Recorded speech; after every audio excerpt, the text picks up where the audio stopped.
Yeah, hello, good morning. It's another Thursday morning. Welcome to another edition of Walk with the Epistles. This morning we'll look at 1 Corinthians 13. After the song, Dabs Guam, Season of Kings. Good morning, thanks for joining me.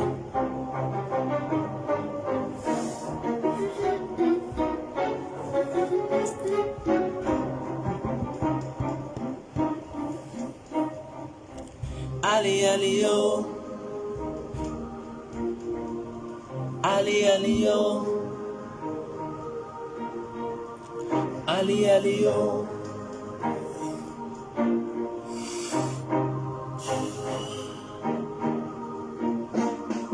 Ali Ali yo, Ali yo, Ali yo, Ali Ali yo.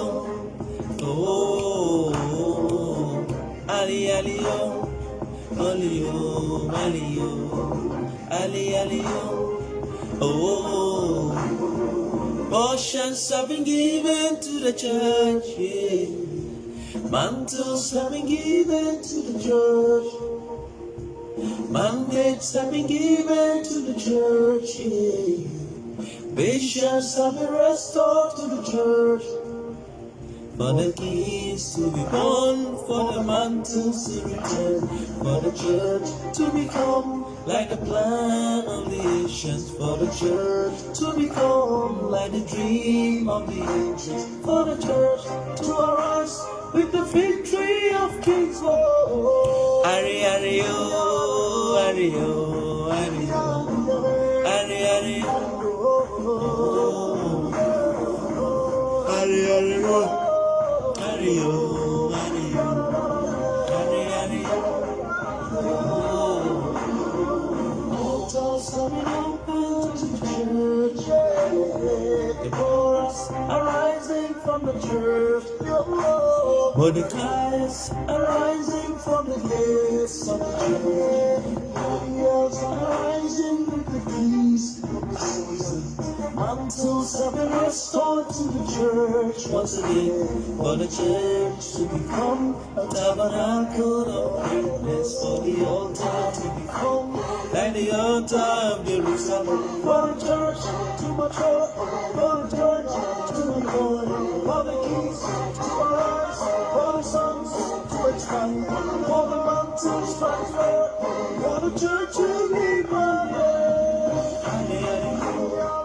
Ario, Ario, Ari Ario, oh, Ari Ario, Ario, Ario,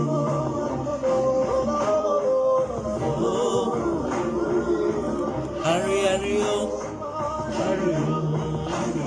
Ario, Ario. New wine is pouring in the church, yeah. Watchmen are rising from the church. Power is returning to the altar once again. New birth is happening in the church. For the keys to be born, for the sons to mature, for the saints to emerge, for the princes to arise, for the gates, for the doors, for the footstones, for the heavens, for the doors, for the kings, for the church to become like the king. Ari Ario, Ario, Ario, Ari Ario, oh, Ari Ario, Ario. That is Dabs Guam with Season of Kings, a revival song for the end time church. Yes, the church of all ages, especially the end time church, cannot make much impact and progress without love. That is why this morning we are looking at 1 Corinthians 13 under the theme love. This was Paul's letter to the Corinthian church, talking about a lot of things, talking about spiritual gifts and stuff. And then he talked about the fruit of the Spirit called love. Love.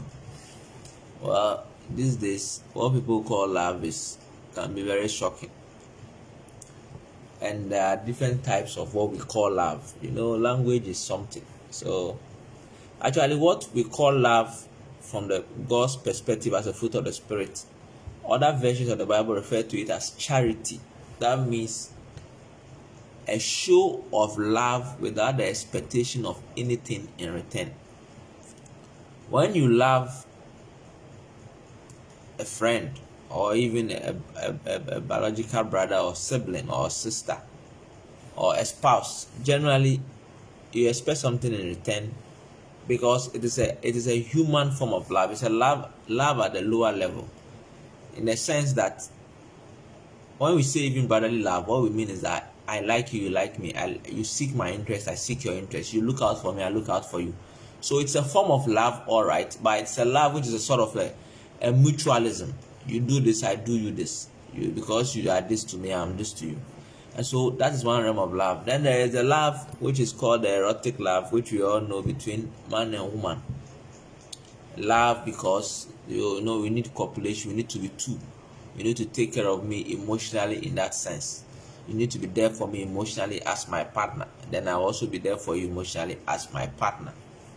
That is also a kind of love. But all those kinds of love are in the human realm, in the realm of human emotions. Now, the God kind of love we are talking about, which is the agape, or other versions say charity, is also a love which can be expressed between human beings. But essentially, that kind of love does not have a natural origin. What I mean is this: the love between a man and a woman, which is the erotic kind of love, which leads to marriage or copulation or whatever, can exist between two people who are not born again, who do not have the love of God in them. So two unbelievers can fall in love with each other and love each other. That is love. But that is not agape. Agape love is the God kind of love, which is unconditional, which God himself puts in the hearts of people by his Spirit. God empowers you to love in agape way. A couple, even if they are married and they love each other, no matter how hard they love each other, situations may arise for which the other person will feel the other person doesn't deserve his or her love again, and may even want to quit. Because human love has limitations, but agape doesn't, because it is a love which is empowered by God himself, by his Spirit. It is not conditional, so to speak. It is something which is unconditional. Now, that is why that should even be agape, the love of God. That's why that should even be the bedrock of the love in all relationships, whether it's a relationship between you and your parents, you and your siblings, you and your spouse, you and your friends.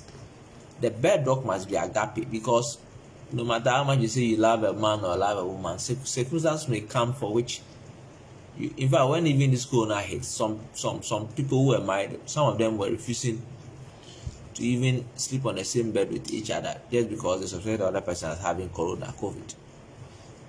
Yes, so that should tell you that human love has limitations. Yeah, they may say it's precaution, because it's human love and everything has an element of self-preservation in it. Because if the person is not alive, how would that person be able to express the love? So naturally every human love has an element of self-preservation. That's why even puppy love, animals loving you and everything, pets and everything, when they realize that you're a threat to them, they will run away. Because even though pets are considered to be loyal, especially dogs, when they see you threatening them, wanting to kill them, they will stay there for you to kill them. They won't. they won't. Those people say they are man's best friend, they won't.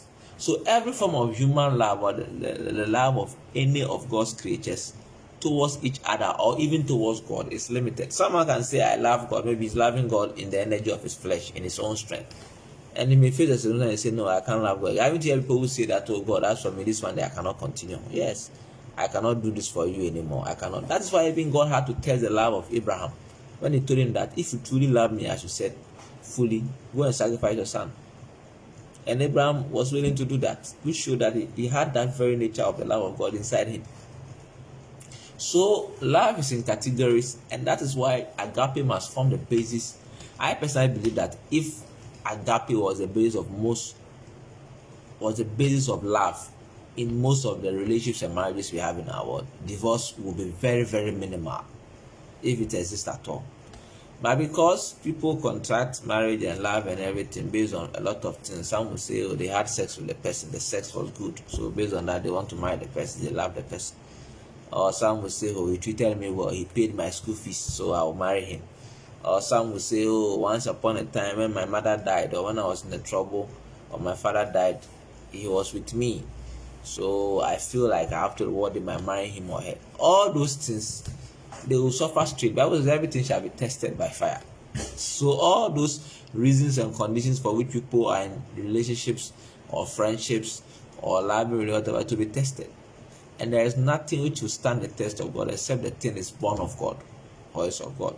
That is why we have to make agape, the unconditional love of God, the foundation of every other relationship we have. I'm not saying that if you have a spouse, you don't have feelings for the person. That's not the point. Or that your siblings, you are blood. So naturally, the Suke life gives you some feelings for the person, or parents, or friends, trusted friends. No. You can have all those things to them. That is the second layer of the relationship, of love in the relationship. But make the foundation agape, the unconditional love of God. That I believe that you are the person God has brought into my life for this purpose. So because it is God who has brought you, God has a reason for bringing you. So I will love you unconditionally, even when I will love you, even when I feel you don't deserve it. Because maybe you have done something which has upsetted me, you've done something I don't like, or you hurt me in a certain way, I will still love you. I will see the fact that you are not in my life just because you came, but God brought you. That is the only way to sustain marriages, relationships, friendships, even relationships between brothers and sisters, sisters and sisters. I've even seen families where one mother, one father, they are not talking to each other. Yeah, so blood is not thicker than water. Don't let anybody see you. blood has limitations. That's all the point I'm making. I know blood is thicker than water, but the point I'm making is that blood has limitations. People can hate even though they are the same blood. Very atrocious things have been done by people against people who have the same mother and father. So don't come and talk to me about blood, those things. It is agape, the only blood for which when there's a relationship by will never fail is the blood of the Lamb. And that one is when you accept Jesus Christ, it brings His Spirit come and live with you and implant His agape, His unconditional love, the love which made Him able to go on the cross to die to save you and I from dying. That should be the bedrock of all relationships. Agape is lacking in the church. The church has become a center of competition. This guy has gotten this, I must also get this. I believe I'm better than him. I started the church better than him. Why should he get it? Who says the church is the one blessing the person? Why do people have this funny notion that it is a church which blesses people? Yes, every church has a grace upon it. God gives you the commission. And if that grace is being fulfilled, or you are part of that church, you are fulfilling that grace, there are blessings which are put to it. There are rewards. That is true. But it is not the church per se which blesses the person. It is God who blesses the person because of his or her faithfulness to the grace or that commission. In fact, in the church, even the man of God, the set man of God, who is the man for which God entrusted the whole commission, can be fooling and can be misbehaving and can be out of order, but God will still bless the people in the church. If the people bought the commission vision which was communicated to them by the person God used as the set man of the house, and they are carrying it out, and the set man even has backslided, God can still bless the people. If it's always about the set man, then why are churches like Presbyterian and things still thriving? Why are they still thriving? Their founders are dead and gone.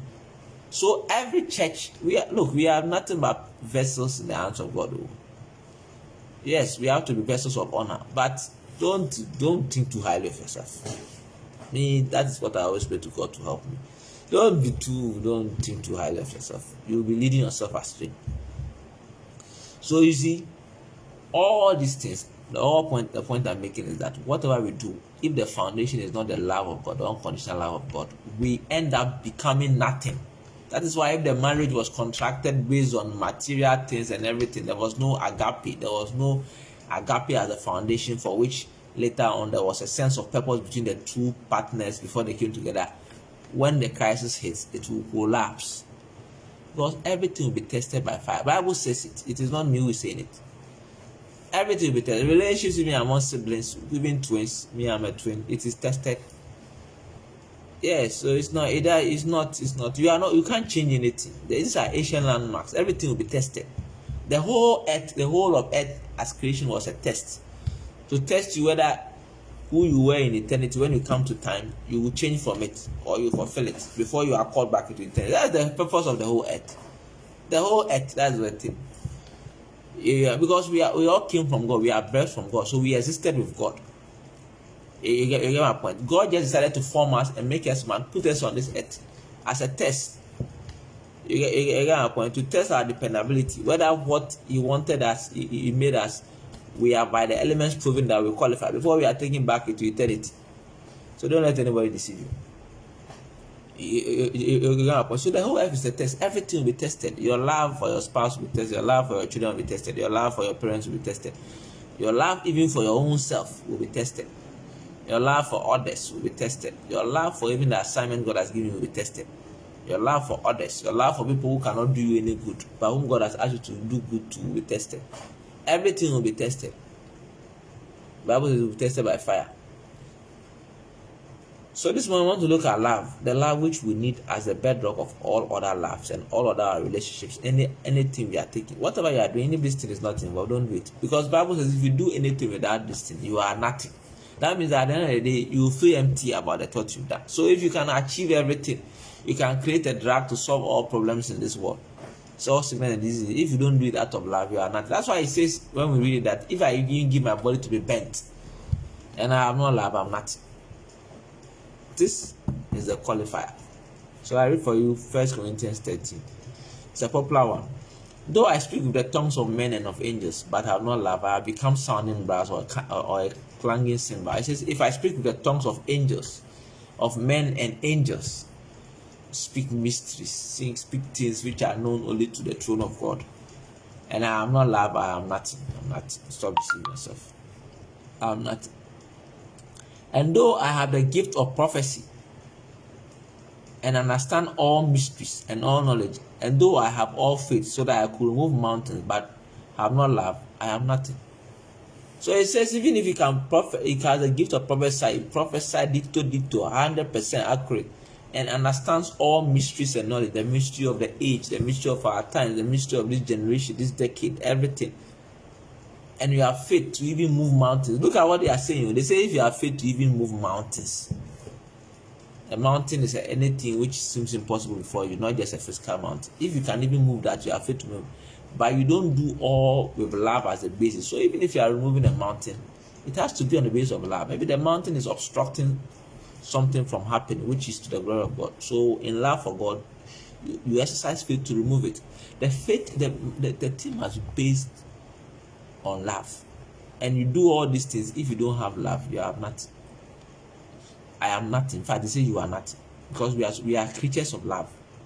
You understand? We were born because God so loved the world that He gave so little to God Himself. So when you are born again, you are actually a creature of love. So if you don't have love, you do not exist. You are a creature of love. Your whole fabric is supposed to be love as a born again believer. So if you don't have love, what is it? That's why it's possible that I am nothing. If you don't have love, you are nothing. Technically, you don't exist as a Christian. You can be doing this will be pleasing you, but it doesn't mean it. It doesn't mean anything where it matters. It says, and though I bestow all my goods to feed the poor, and though I give my body to be bent, but I have not love, it profits me nothing. So you can go to every children's home and go and give a philanthropy. I'm a philanthropist. If you don't do it and you don't have love, you must have stop deceiving yourself. It profits you nothing. It will profit you nothing. You end up feeling empty. And you don't understand. You say, nobody mind. Love suffers long and is kind.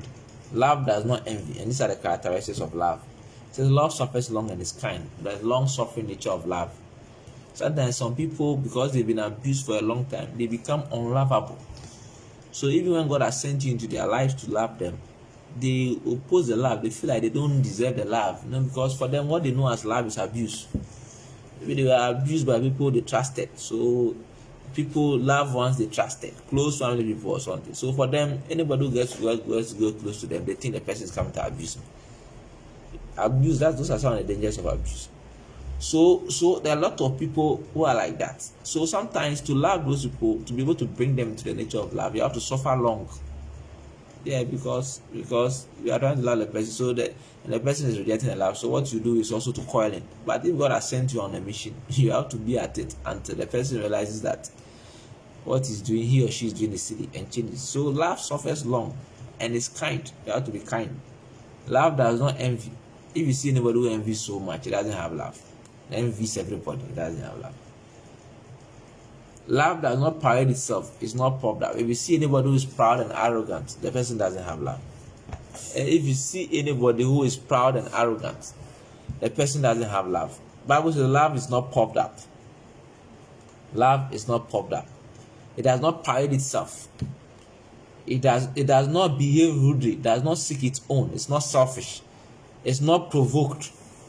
It's not easily provoked. Thinks no evil. It's not easily provoked. It doesn't mean that as a human being, if you are like, you cannot be provoked. But you are not easily provoked. And then you do not think evil about people. When you see people prospering, you don't wish that something bad should happen to him. So that we say that, yeah, actually we said it, you didn't listen. Young man, stubborn. Stubborn. When you tell him something, he doesn't listen. He's a young man. He thinks he knows something. He's proud, arrogant. You don't have any love. Does not rejoice in iniquity, but rejoices in the truth. It says love does not rejoice in iniquity, but rejoices in the truth.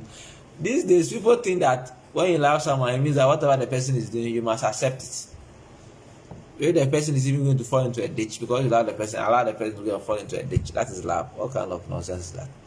It says, love does not rejoice in iniquity, repeated sin, but rejoices in the truth. So if you truly love someone, the person is engaged in iniquity, you will try to draw the person's attention. Or alas, we are in a generation where everybody thinks being able to do what he wants to do means that he's free. The Jews once upon a time told Jesus Christ that they have never been in bondage. Jesus Christ told them that you are liars. Once you sin, you are in bondage to sin. Some people think freedom is the fact that you don't have anybody ruling over you. That has even gone to the extent that even married women now don't want their husbands to rule over them. Then why did they get married? Stay single and do whatever you want to do. If you don't want any man to rule over you, the man is supposed to be your husband and rule over you. Ruling over you doesn't mean he's a dictator. It is a hierarchy. That's what God has put there. And it is for your own good. Most women don't know that submitting under your husband is for your own good. You think that submitting your husband is a sign that you are weak or you are not intelligent. So, it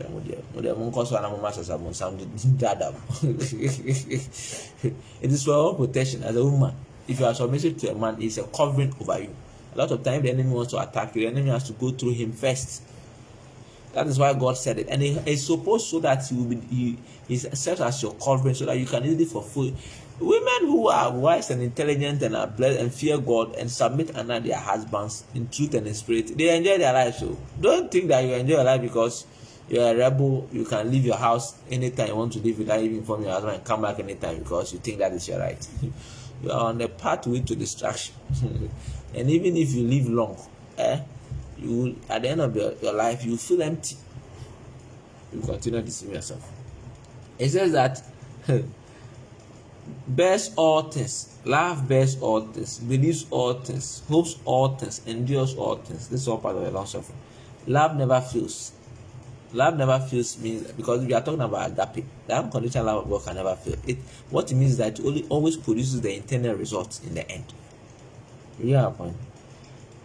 But whether there are prophecies, they will fail. Some prophecies fail.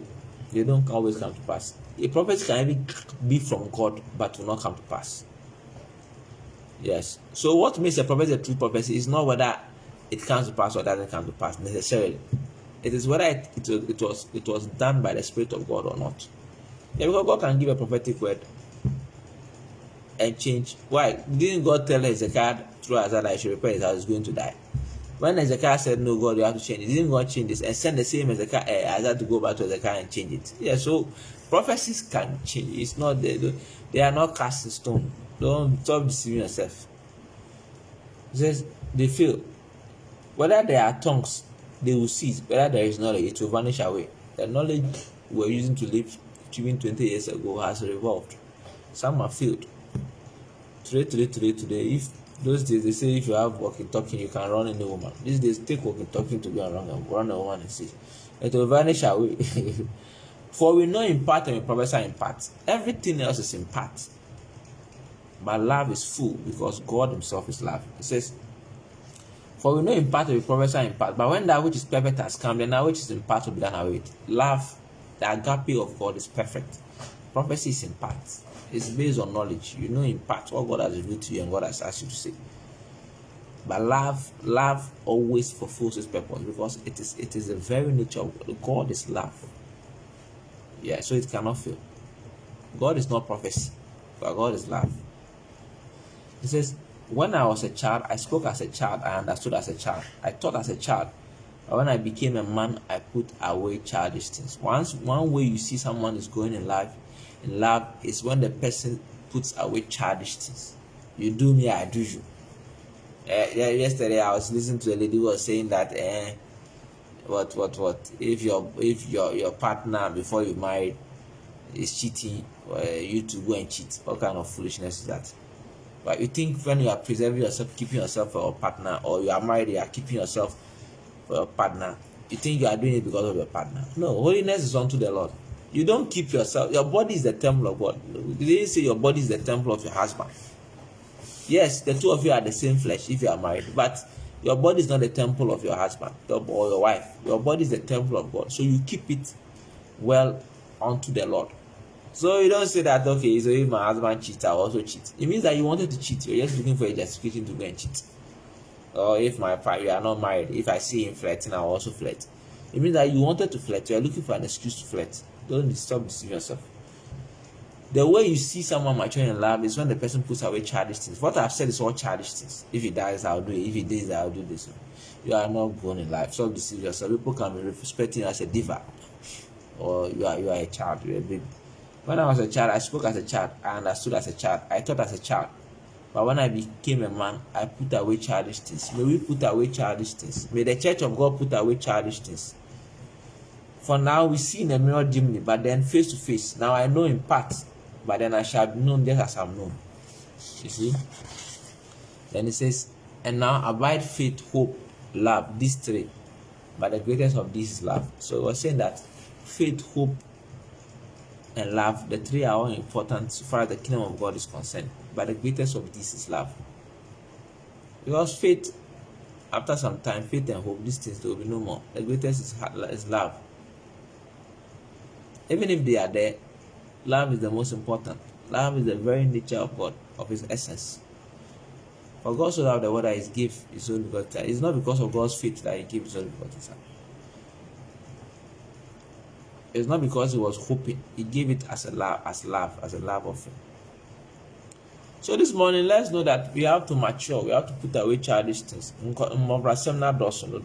Men of God not talking to fellow men of God because one person left, one person in this church left and went to join that church. So you have taken my flock. What kind of madness is that? Men of God, we are supposed to lead people to Christ. We are the bridegroom. We are not the bride. We are the friends of the bridegroom. We are not the bridegroom. Let me put it this way: we are the best man. We are not the bridegroom. And the church members of the church are the bride of Christ. What we have to do is to point them towards the bridegroom, which is Christ. When our work is done, our work is done. You cannot tell me, look, God can even start someone off in your church. After a while, God will tell a person to go and join another church. You think God cannot do that? Stop this. So what? So if the person is in Accra with you and your church is only in Accra, and God transfers the person to Bogatanga for a mission, and says that should be his new station, the person should not go to church there, because your church is the only church you should be attending. If you know what's coming, the church is the fellowship of believers. Yes, it is important to belong to a local assembly and build your church life there. That is good, but God can cause anybody to do anything. So let's stop the pettiness and infantile things. And I won't let you preach on my pulpit because you are not lawyer. Who determines who is lawyer? Lawyer to what? Lawyer to what? Your ambition. What is that? If you are a lawyer to what God has called you or given you a commission to, you don't worry about who is coming to preach on your pulpit. What you worry about is to find out from God whether the person is someone whom God has ordained to come and preach for your church. And then you allow the person to go to preach what God has asked the person to preach. It is not your church. Yes, okay, yeah, God sets people over the church as angels. That is a set men. That is true. But at the end of the day, why you didn't die to save the people? You laboring for the people doesn't mean that you died to save the people. Whatever you are using to keep the people is an empowerment from God. It's a trust. You account for it. So let's grow. In the name of Rasemunu, people cannot talk to people. I'm not Orthodox. I'm Catholic. All these things is not fair. This morning we need love. We need love in our families as well. We need love between siblings. We need love in marriages and relationships, so that we can easily forgive all hurts and pains, so that we can be able to show forth the glory of God. Because if we don't show love, we cannot defeat the enemy. We have to be strong. For one shall chase 1,000, but two shall put 10,000 to flight. Amen. Thank you for joining me. May the rest of your work week end well. Catch you on Saturday morning for the words of Jesus, where we study service works. Good morning. Stay blessed. I love you.